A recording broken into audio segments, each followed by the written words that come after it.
পিছদিনাখন ৰাতিপুৱালৈ ভাওনা শেষ হোৱাৰ পিছত ভাৱৰীয়াসকলক নামঘৰতে ভাত সাঁজ খোৱালে আৰু পিছবেলালৈ ওচৰৰে খুৰীসকলক বৌয়ে নিমন্ত্ৰণ কৰিলে আমাৰ ঘৰলৈ।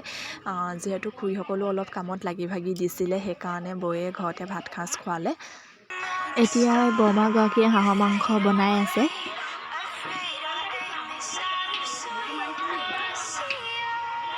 এইফালে এতিয়া হাঁহৰ মাংস পোৱা বনি আছে, মানে পুৰা উতলিও আছে আৰু।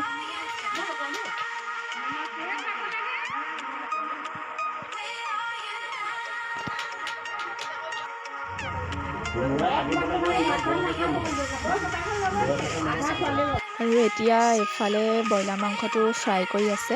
আৰু আমি ভাওনাৰ কাৰণে কেইবাদিনো নিৰামিষে খালোঁ, সেইকাৰণে সোমবাৰ দিনাখন পুৰা ধুনীয়াকৈ খাইছোঁ। আৰু এইফালে এতিয়া খোৱা টাইমটো হৈ গ'ল আৰু সকলোৱে বহি বাহিৰতে খাইছে।